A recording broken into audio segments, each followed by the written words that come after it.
they say money can't buy happiness. I used to laugh at that, until the day I found myself parked in a Bentley outside a cracked sidewalk, watching a woman serve melted ice cream out of a beat-up van. I had everything: a penthouse in Manhattan, 3 companies under my name, a stock portfolio that made analysts drool, but that day, I realized I had absolutely nothing. I didn't plan to stop there. I was only trying to escape. My phone had been buzzing all morning, calls from lawyers, a PR crisis, my ex-fiancée threatening to go public. I needed air. Quiet. Anything other than my life. So I took the long route out of the city, turned left where I usually turned right, and that's when I saw her. She was standing in front of a pastel-colored ice cream van with cartoon sprinkles painted on the sides, the paint flaking at the corners. A line of kids stood eagerly in front, waving crumpled dollar bills in their tiny hands. She was laughing, really laughing, like someone who had no idea the world was on fire. Or maybe someone who just chose to dance through the flames anyway. I don't know what possessed me. Maybe it was the warmth in her smile. Or maybe it was the simple absurdity of it all, me, David Langston, tech investor and Forbes darling, climbing out of a luxury car to buy a cone of vanilla swirl.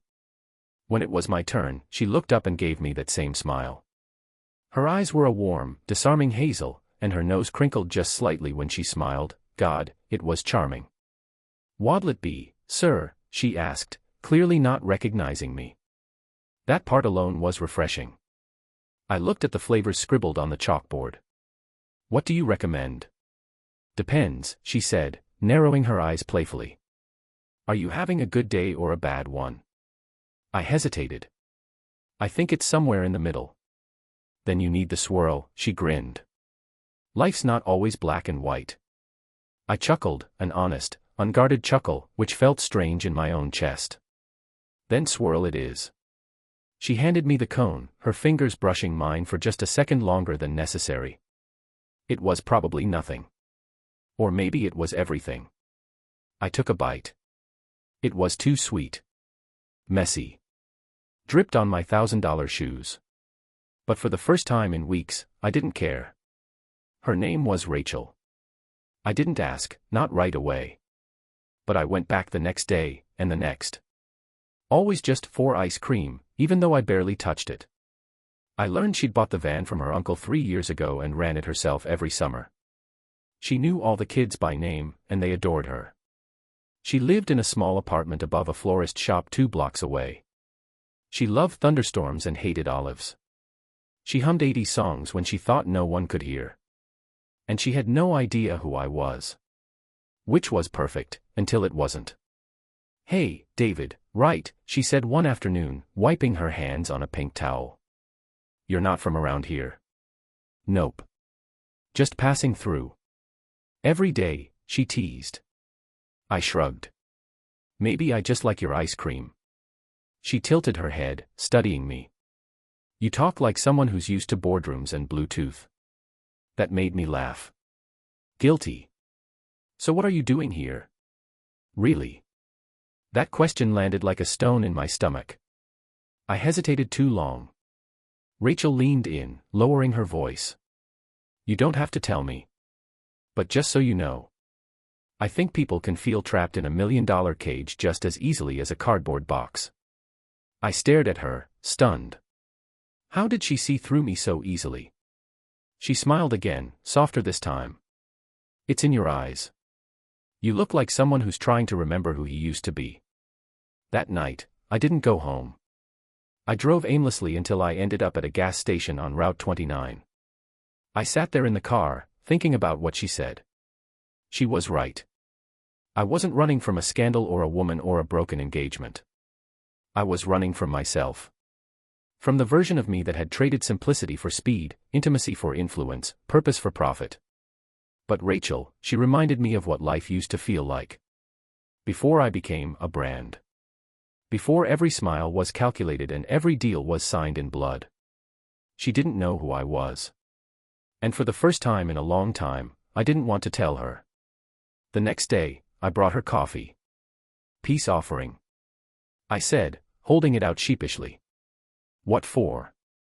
"For being kind of a mystery man." Rachel accepted it with a grin. "I like mysteries." Keeps things interesting. We sat on the curb while she served fewer customers than usual. It was overcast, humid. The kind of day when the world feels heavy but still alive. "Can I ask you something?" she said after a while. "Sure. What do you do when you're not buying mediocre swirl from a street van?" I hesitated. This was it. The moment the walls came back up, or crumbled. "I used to build things," I said slowly. "Now I mostly try not to destroy them." Rachel looked at me with soft confusion, but didn't push. "You're not very good at small talk, huh?" "No," I admitted. "But I'm great at apologizing." She laughed again. "Good. You'll need that skill." As the sun dipped below the buildings, she packed up the van. I offered to help, and to my surprise, she let me. We carried heavy tubs, locked the freezer, wiped down the counter. "Want to grab a drink?" I asked.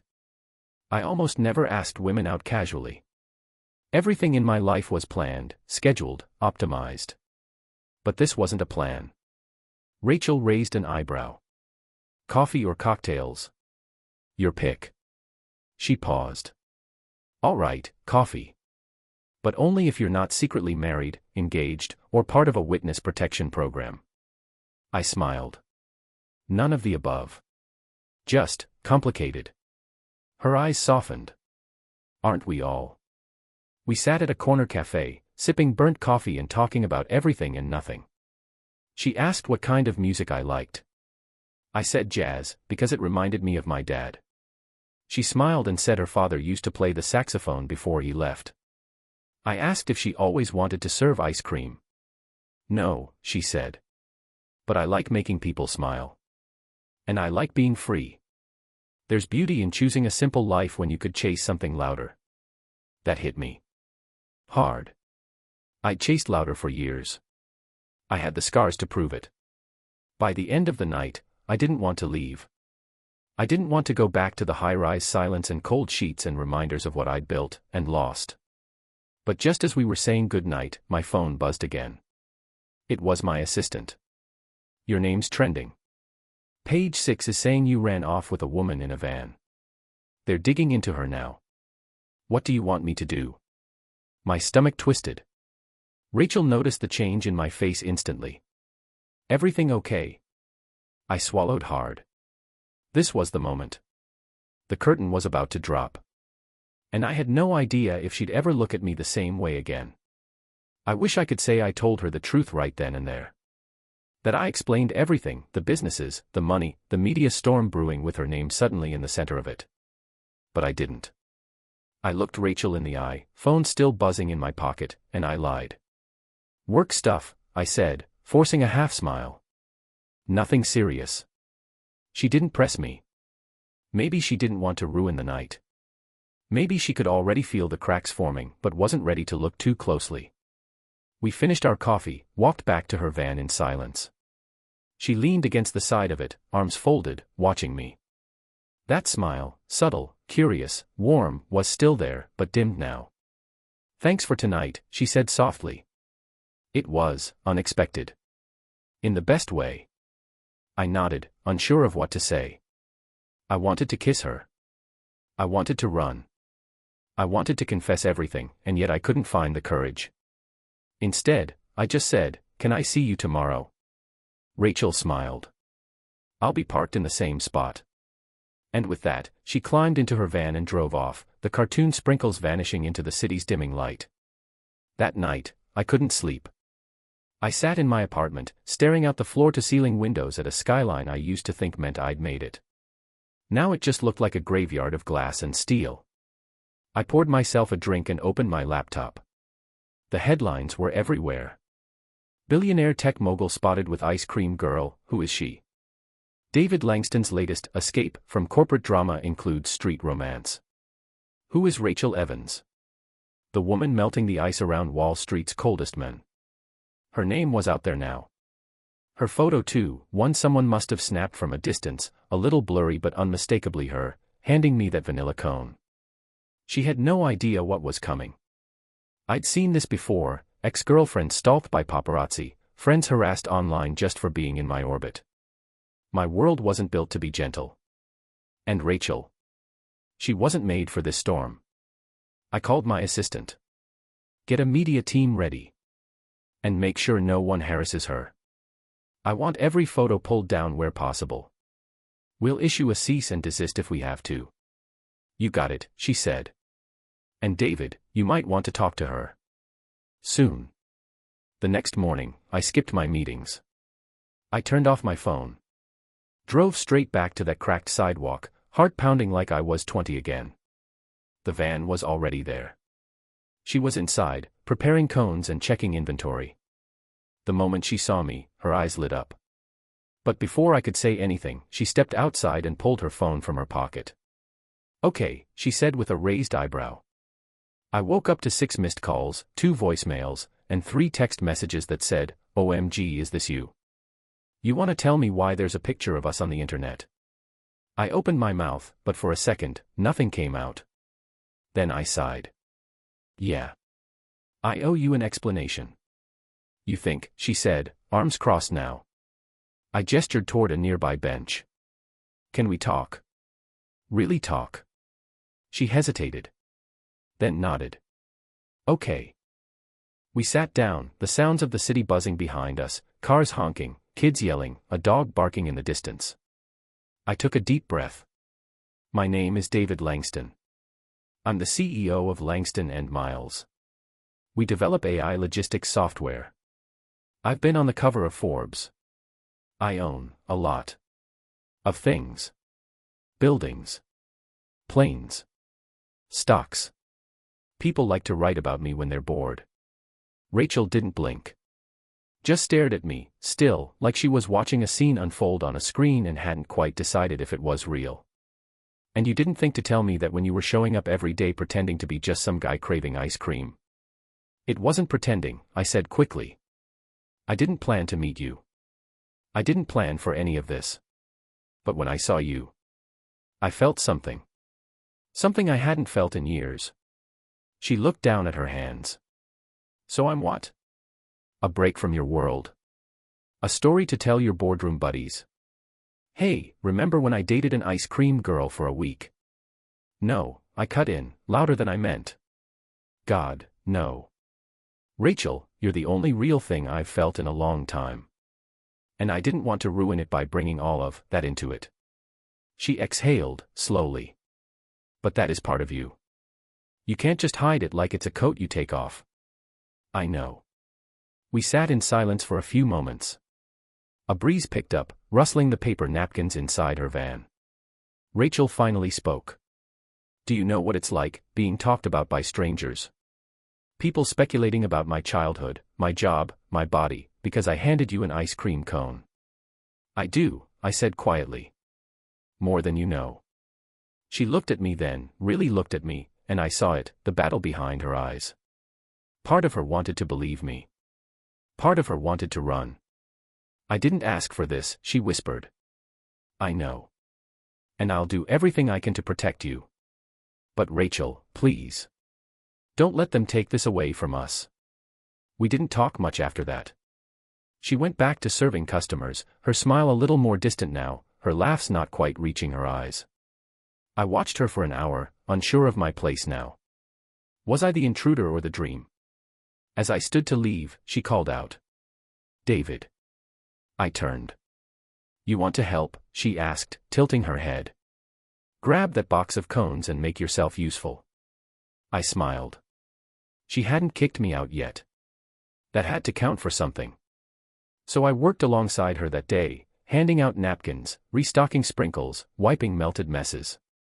It was messy, chaotic, sticky, and strangely grounding. People stared. A few recognized me. One even asked for a photo, which I politely declined. But Rachel just kept moving, like she'd already made her decision. If I wanted to be here, I had to be really here. No handlers. No image. No mask. Just me. That evening, we sat in the back of the van, sharing the last cone of the day. Chocolate, this time. You sure you're okay with all this? I asked, watching her carefully. No, she said, honest as ever. But I'm not okay with you disappearing, either. I won't, I promised. Not unless you tell me to. Rachel looked out at the street, now almost empty. Then we figure it out. Together. I felt something shift then. Not just between us, but inside me. The walls I'd built over years, brick by cold brick, had started to melt, just like that first cone. Later that night, I got a call from my attorney. There's a new development, he said. Someone sold a story to a tabloid. Claims Rachel's got a criminal record. You need to decide how to respond. I froze. I hadn't even told her yet. And now, the past she never mentioned was about to become front-page news. I stared at my phone long after the call ended, as if the screen could offer me guidance. My attorney's voice echoed in my head. Someone sold a story. Rachel's past is coming out.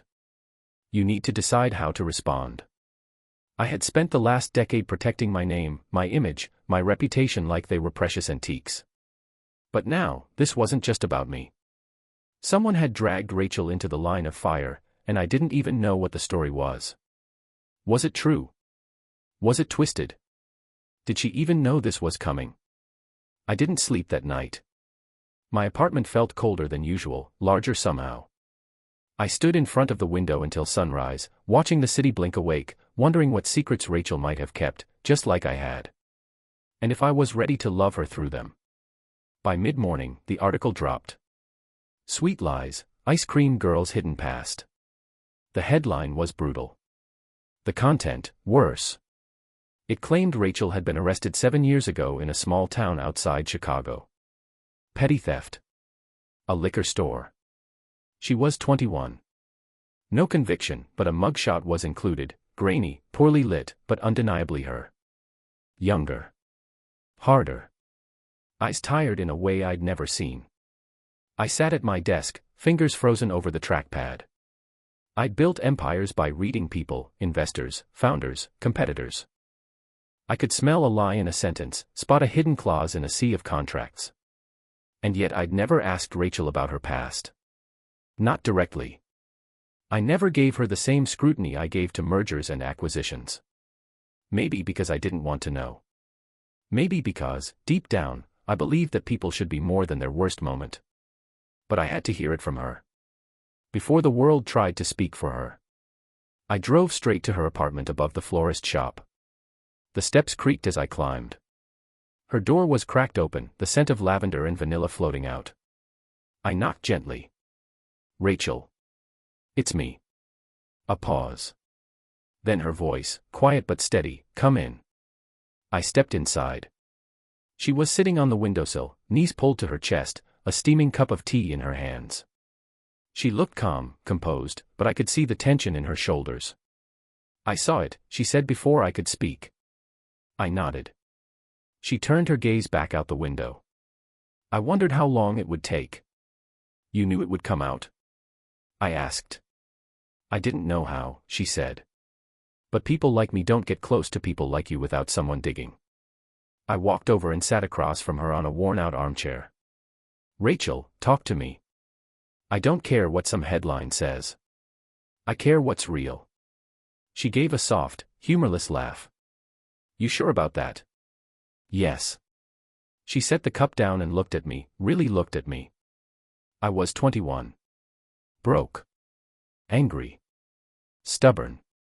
My mom had just died of cancer and left me with nothing but debt. I was living in a trailer with a roommate who bailed on rent.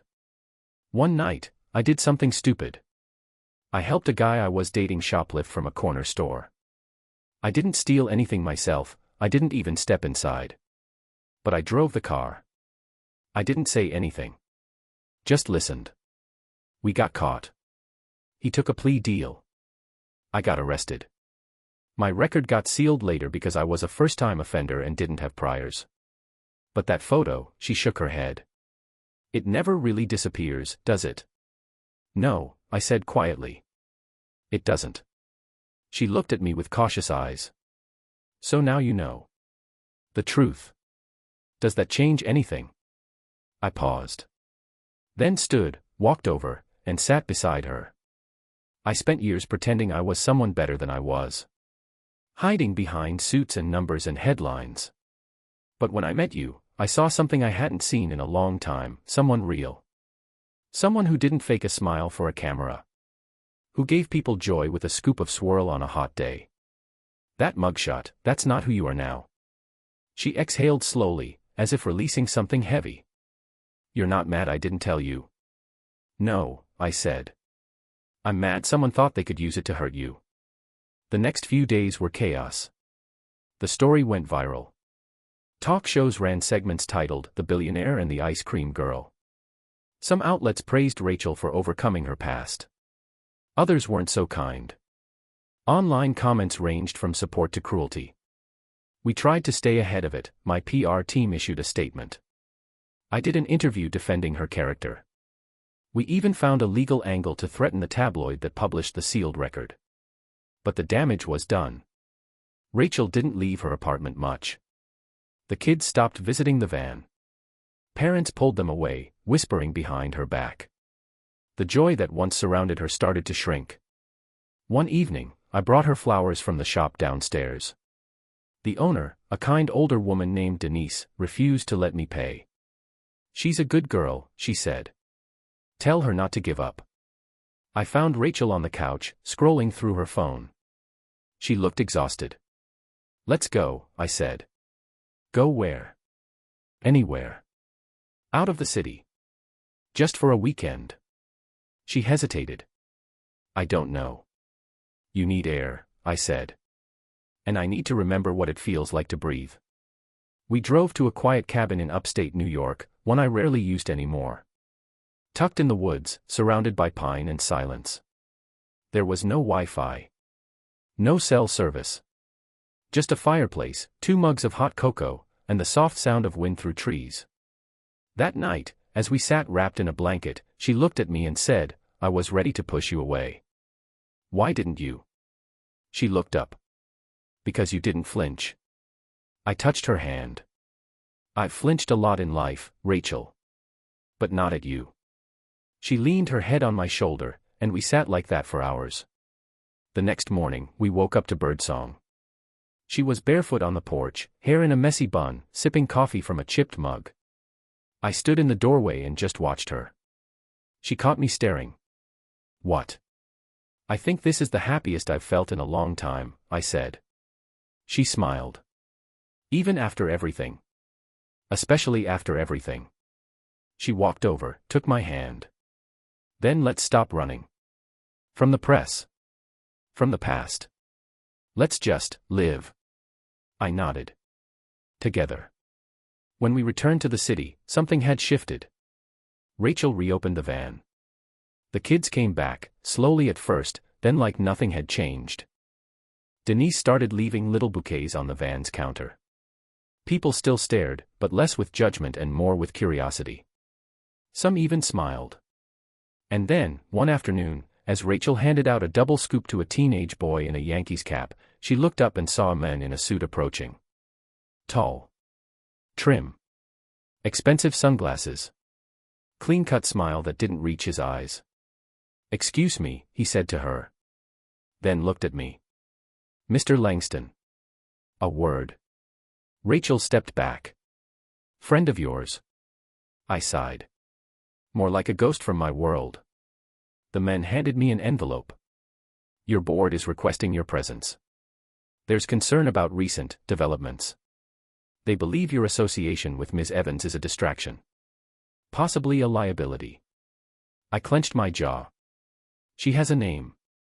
And she's not going anywhere. The man nodded politely. Then you may have to choose. He walked away. And just like that. My past and my future stood on opposite ends of a decision I could no longer postpone. They said I had to choose. Not in so many words, of course. Corporate boardrooms don't speak plainly. They prefer veiled threats wrapped in concern, passive-aggressive emails sent at 2 a.m., and carefully worded, performance inquiries that only ever seem to show up when you start acting like a human being. But the message was clear. Rachel or the company. Love or legacy. The girl in the van or the men in the tower. And the worst part? I hesitated. Not because I didn't care about her. I did, maybe more than I even understood. But I'd spent my life building this empire. Long nights. Missed holidays. Lost friendships. My company was more than a brand, it was my identity. Without it, who was I? That night, I didn't tell Rachel. We sat on the rooftop of her building, legs dangling over the ledge, sharing a box of cheap Chinese takeout. She fed me a too large bite of egg roll and laughed when I nearly choked. It was simple. Easy. Everything I never had in my world. I've been thinking about something, she said, brushing a noodle off her shirt. What if I start franchising the van? I blinked. Franchising? Yeah, she said, eyes lighting up. I've been getting messages, people asking if I'd ever sell them a van like mine. I thought maybe I could teach them the recipe, the vibe, the whole Rachel thing. I don't know. It sounds crazy. It doesn't sound crazy, I said. It sounds like a business. She raised an eyebrow. Look who's talking. I smiled, but my stomach twisted. Here she was, thinking about growth and joy in the future, while I was sitting on a decision that could ruin everything. I met with the board the next day in a glass tower downtown. They wore the usual expressions, polished concern, guarded interest, thinly veiled judgment. A few fake smiles. A few fake laughs. David, the chairwoman said, folding her manicured hands. Let's talk candidly. That's never a good sign. There's concern that your current relationship is becoming a liability. You've built your reputation on discipline, structure, trust. Investors are asking questions. There's a perception issue. Perception, I echoed, leaning back. Not performance. Not numbers. Not innovation. One of the partners spoke up. Public image is performance, David. We're not questioning your leadership, we're questioning whether this detour is sustainable. And what exactly are you suggesting? They looked at one another, silently deciding who'd throw the stone. Then the chairwoman said it. We'd like you to take a leave of absence. Publicly. Step back, regroup, allow us to do some damage control. And if I don't? She didn't blink. Then we'll hold a vote. Your seat is not guaranteed.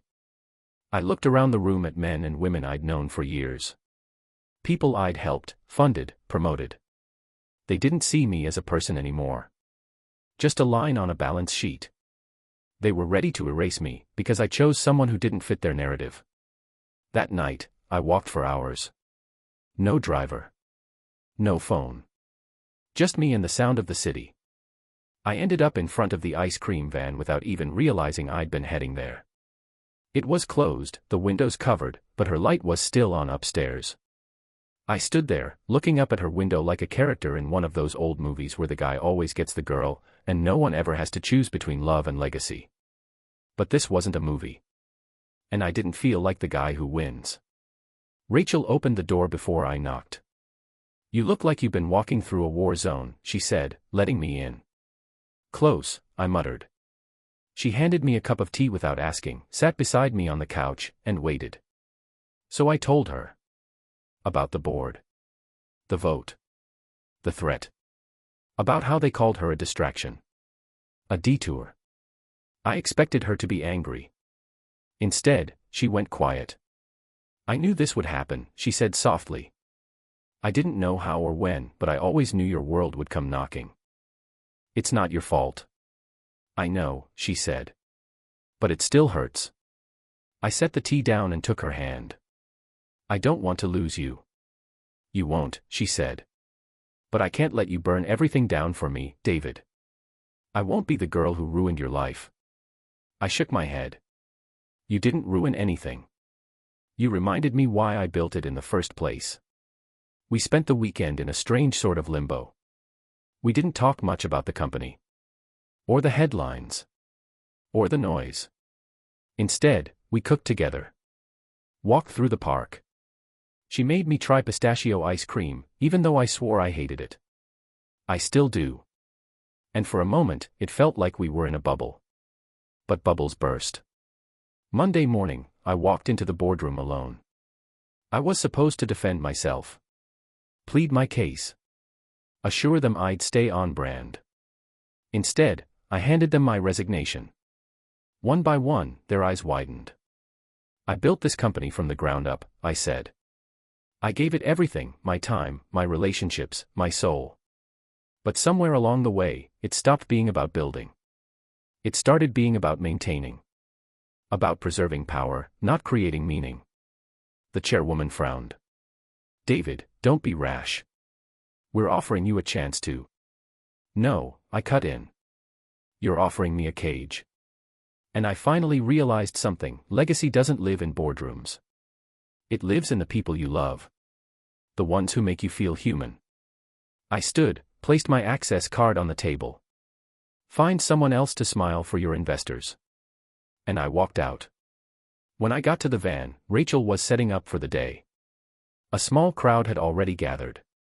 She smiled at a little girl holding a $5 bill with both hands like it might blow away. When she saw me, her eyes widened. Well. I held up my hands. I'm unemployed. She stared at me for a moment. Then laughed. Loud and beautiful. God, she said, shaking her head. You're actually crazy. I stepped closer. Crazy for you. She wiped her hands on a towel and threw her arms around me. We stood like that for a long time, the scent of vanilla and strawberry in the air, the hum of the freezer, the giggles of children nearby. I don't know what comes next, I whispered. Neither do I, she said. But we'll figure it out. And then, just as I was about to breathe easy, her phone buzzed. She looked down. Froze. What is it? I asked. She turned the screen toward me. A message from someone named Kyle. The preview read. You really thought I wouldn't find you. You owe me, Rachel. You know that feeling when the air changes before a storm? That stillness, that weight in your chest like something's about to fall.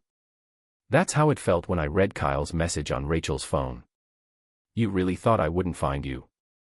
You owe me, Rachel. Her hands trembled as she locked the screen. She didn't say anything for a long moment. Just stared off, jaw tight, lips pale. Like she'd been bracing for this moment for years. Rachel, I said softly, who is Kyle? She swallowed. He's a part of the story I didn't tell you. Because I wanted to believe it was over. That he was gone. She didn't wait for me to press. She sat down on the step of the van and started talking. Not like she wanted to, but like she had to, like the weight had become too much to carry alone. I met Kyle right after the arrest, she said. I was stuck in a mess of debt, no place to live, no idea what I was doing. He wasn't a boyfriend. He was more like a fixer. Fixer. He paid for a lawyer. Got me out of trouble. Helped me get the record sealed. And in return, I promised him something. I sat beside her. What did you promise? She looked down at her hands. Half. Of whatever I built. If I ever made it. He didn't care what that meant.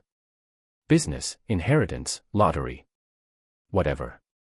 He said he was investing in me. Like I was a product. I felt my stomach turn.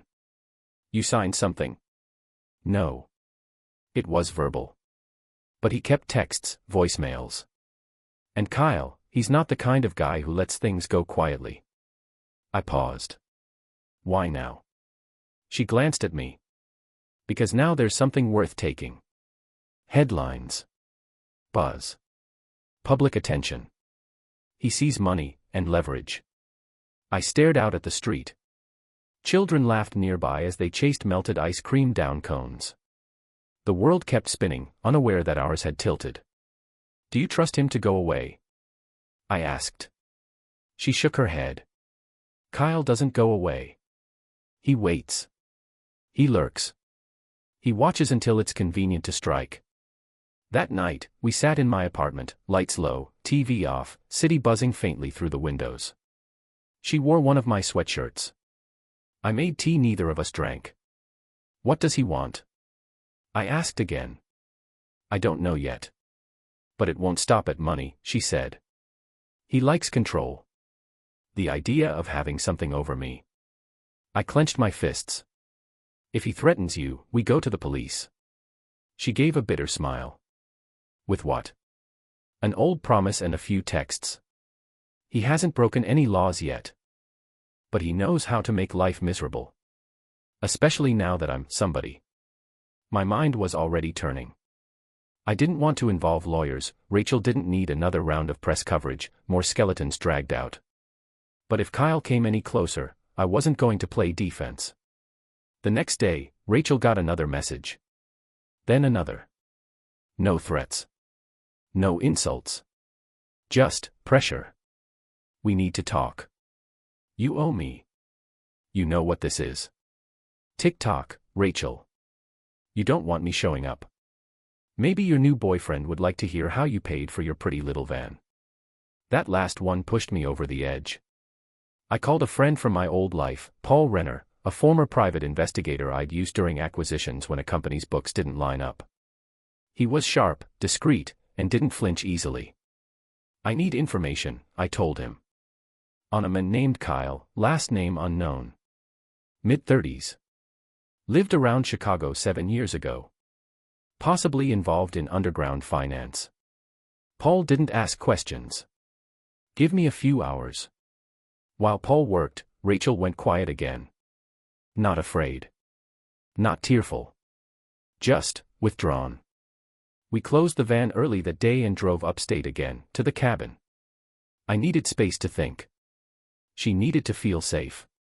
We sat by the fire, wrapped in one blanket this time. I didn't press her. I just waited. Eventually, she spoke. He helped me buy the van, you know. It wasn't much, but I couldn't qualify for a loan. I told myself I'd pay him back. I did, years ago. But he never let it go. And when I refused to let him invest in me again, he got angry. Disappeared. You've paid enough, I said.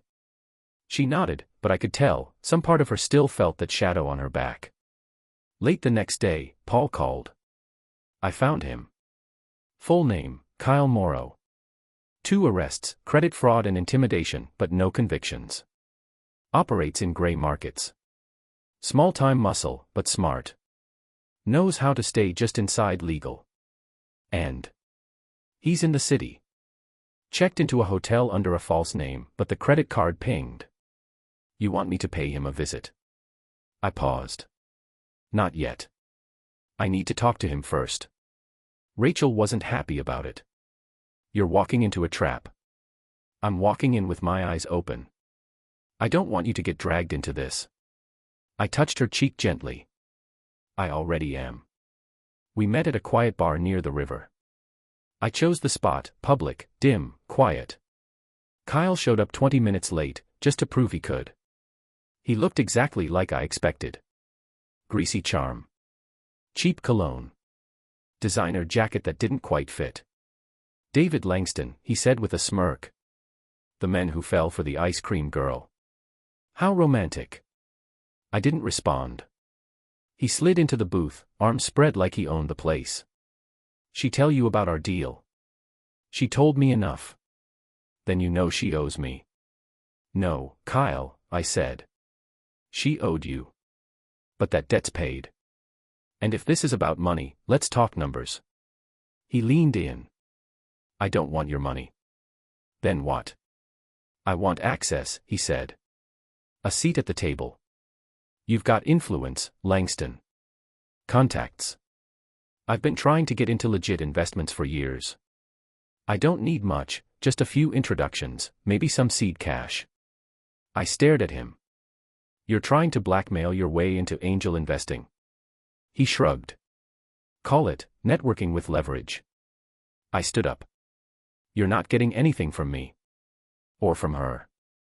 You crawl back to whatever hole you came from, or I will bury you. His smile faded. Watch yourself, Langston. You think I care about headlines? I live in the shadows. But she's got something to lose now.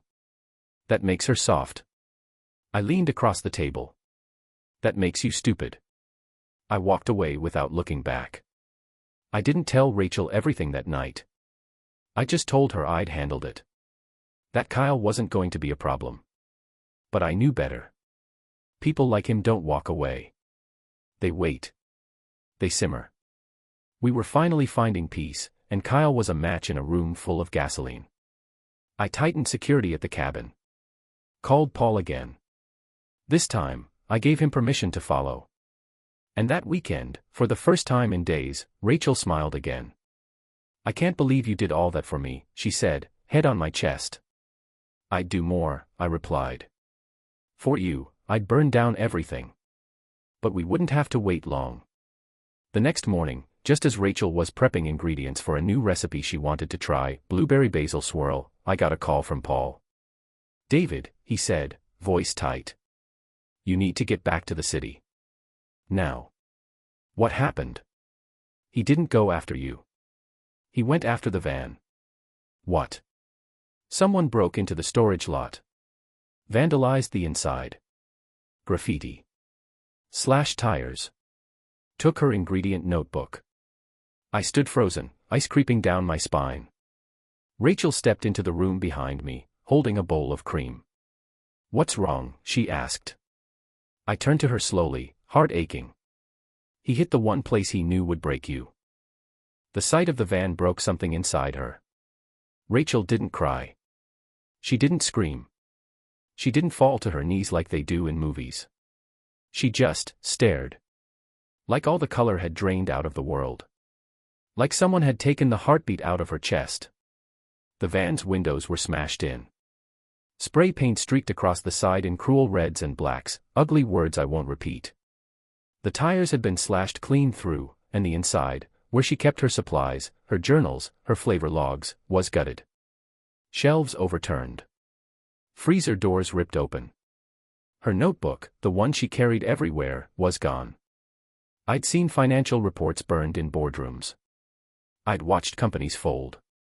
But I had never seen devastation like this. Because this wasn't just a van. It was her dream. And he knew it. "I should have never told you about him," she said later that night, curled up on my couch, knees tucked to her chest. "I dragged you into this mess." "No," I said, kneeling in front of her. "He dragged himself into our life. And I should have stopped him the second he sent that message." She looked at me, eyes hollow. "He's not done." "I know."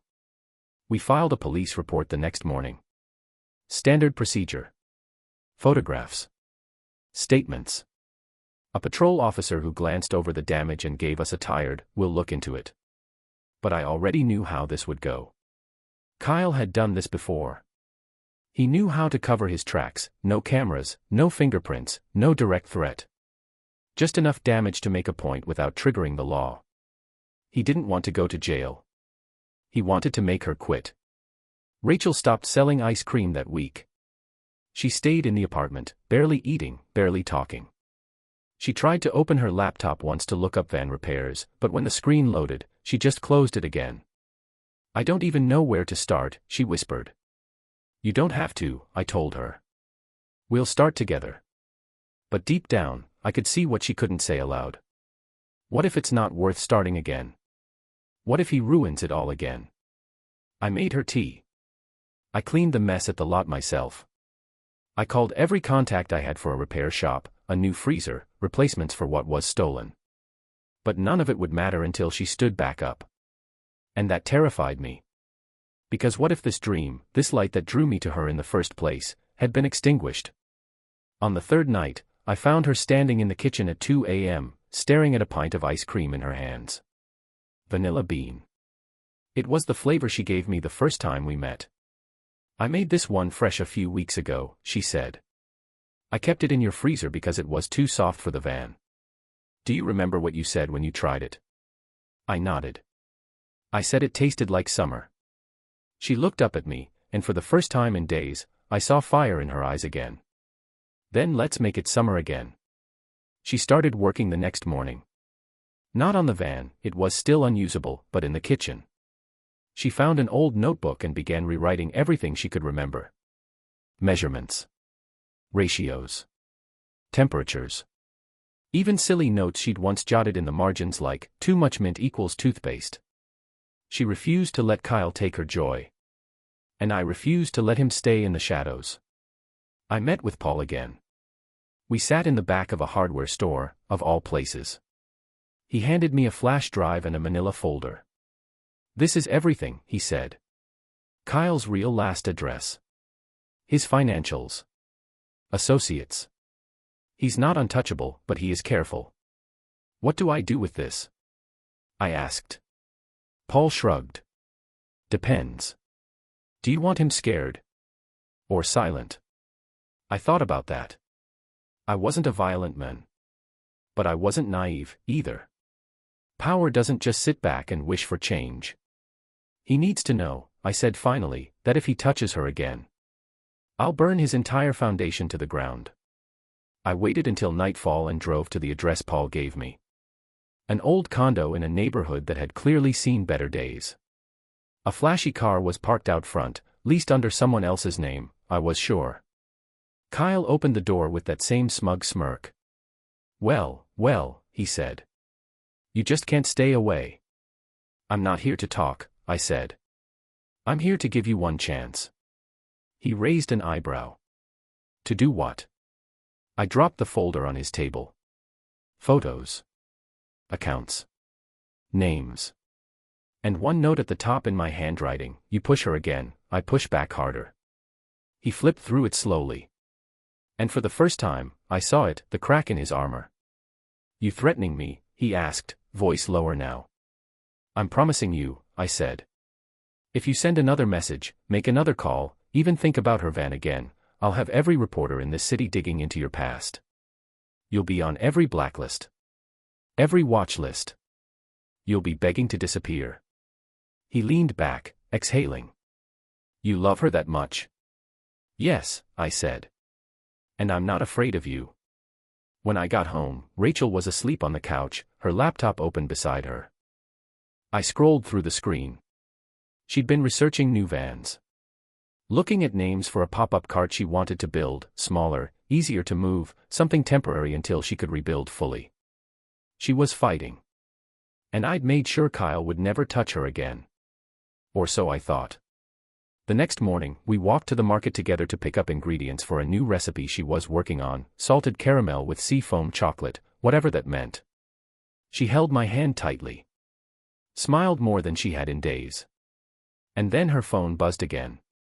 We both froze. It was from an unknown number. Just one sentence. "You can run a new cart, Rachel, but you can't outrun what you did." She nearly dropped the phone.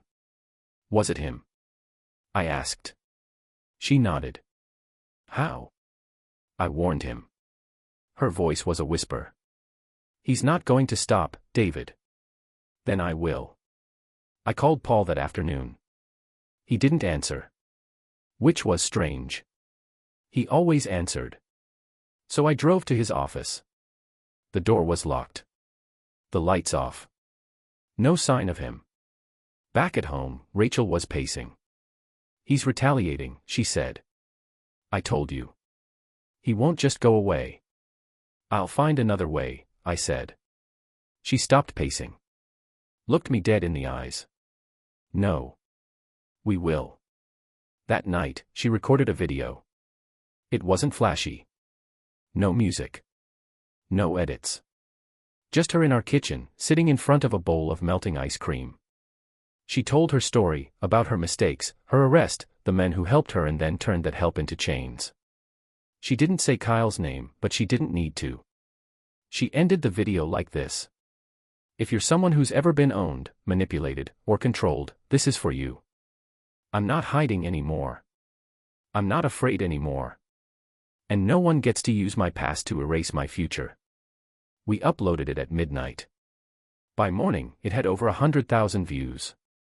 And among the thousands of comments, one stood out. "Takes guts to own your truth." That's the kind of person I'd buy from. Rachel turned to me, eyes wide. "David. I think we just got our power back. They say the truth sets you free. But what they don't tell you is that first, it burns everything down." Rachel's video was like lighting a match in a dark room. The moment it spread, there was no going back. It wasn't viral in the way a dancing cat or a ridiculous meme goes viral. It was slower, deeper. It moved like a whisper at first, then a rallying cry. The comment section became a place of connection, not judgment.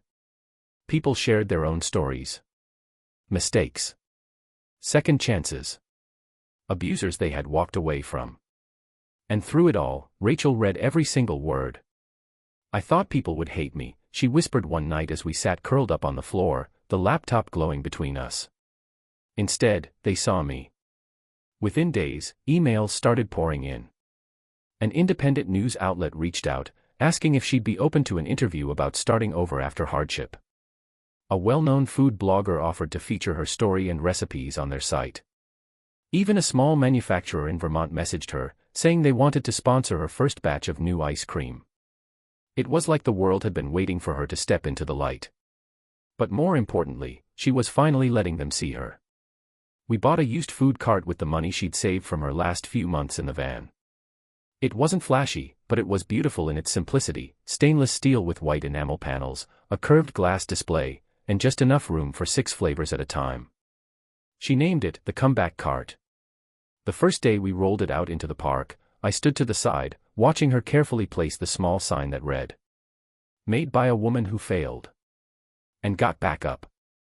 The line that day was the longest I'd ever seen for any ice cream stand in my life. People brought their kids, their parents, their stories. One woman cried as she tasted Rachel's signature vanilla and told her, "This reminds me of when my mother was still alive." A teenage boy came up and whispered, "I showed your video to my sister. She finally left her boyfriend." Rachel just listened. Smiled. Sometimes wiped a tear. And always scooped with grace. It was more than dessert. It was healing. Kyle never messaged her again. Maybe it was the fear of exposure. Maybe it was the rising tide of support she'd built around her. Or maybe, for once in his life, he realized he'd lost. Not just the battle, but the war. Paul resurfaced a few days later. "Had to disappear for a bit," he said, when I finally got him on the phone. "Turns out our friend didn't take too kindly to being watched. But he's backed off. For now." "Thank you," I said. "For everything." He chuckled. "Don't thank me. Just send me some of that sea salt caramel." Rachel and I had our first real fight 2 weeks later. Not about Kyle. Not about the past. But about the future. "Come with me to New York," I said one night over dinner. "I can't just leave," she said. "The cart is here. My customers are here. But I have meetings," I argued. "Deals I'm trying to revive. You could cater some of them. Grow your name." She shook her head. "That's your world, David. I belong here. I'm not ready for that kind of stage." "You are," I said. "You just don't believe it yet." She looked down at her plate. And I realized, I'd made it about my timeline, not hers. I reached for her hand. "I'm sorry." She smiled. "We'll get there. Just, not all at once." We found balance in the weeks that followed. I started splitting time between the city and the suburbs. Flew out for investor meetings on Tuesdays. Came back by Friday. And every weekend, I stood beside her at the cart, learning how to scoop without mangling the cones. We'd talk about our days. Our fears. Our hopes. There was something beautiful about the simplicity of it all. The rhythm. The peace. And then, one evening, something changed. We were closing up the cart for the day when a woman approached us, elegant, poised, dressed like someone straight off a magazine cover. She smiled warmly. "Rachel, right?" Rachel looked up, wary. "Yes. I'm Marlene Walker. I run culinary development for a hotel group in the city. I saw your video. Tasted your ice cream. And I want to talk." Rachel blinked. "About what?" "About bringing your story, and your flavors, to our hotel rooftops." I watched Rachel freeze, her eyes wide, her mouth opening but no words coming out. Marlene smiled. "Don't answer now. Just, think about it. We believe in people like you. People who rise. She handed Rachel a card and walked away. Rachel turned to me, hands shaking. Did that really just happen? I grinned. It did. And you deserve every second of it. A month later, we were in New York. Not for good, not yet, but for a tasting event Marlene's team had invited her to. Rachel had designed 3 new flavors, each one named after a chapter of her life. Second scoop, her updated vanilla bean with lemon zest and raw honey. Breakdown and berries, a tart blueberry sorbet with a dark chocolate swirl.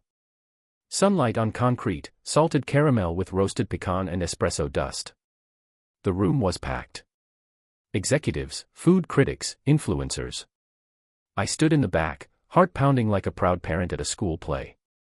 And when they asked her to speak, she didn't hesitate. She stepped up to the mic and told them the truth, about failure, about fear, about a van that got smashed and a heart that didn't. She ended her speech with a line I'll never forget. Sometimes, rock bottom is where the roots start growing. And all I needed was a little love, a little vanilla, and someone who believed I was more than my past. That night, after the event, we walked through the city in silence. Hand in hand. Lights glinting off the wet pavement like stars under our feet. We stopped on a quiet corner. The city humming around us. She turned to me. You saved me. I shook my head. No. I just reminded you who you were. She leaned into me, forehead against mine. I love you. My heart stopped. Started. Raced. I smiled. Then let's never go back to before. We didn't. Rachel eventually accepted Marlene's offer, but on her own terms. She kept her cart. Kept her small-town clients. But now, every month, she made a limited batch of her signature flavors for the rooftop restaurants of New York. Her name, Rachel Gray, was soon known not just for her ice cream, but for her resilience. And me. I stayed by her side. Sometimes in the city. Sometimes in the kitchen. Sometimes just in the quiet. We weren't perfect. But we were real. They say love is sweet. I think it's more than that. It's bold. It's messy. It's the kind of flavor that surprises you after the first bite. And sometimes, it's found not in candlelit restaurants or ballrooms, but in a busted food van, on a hot summer day, from a girl with vanilla on her apron and fire in her soul. That's where I found mine. And I never let go.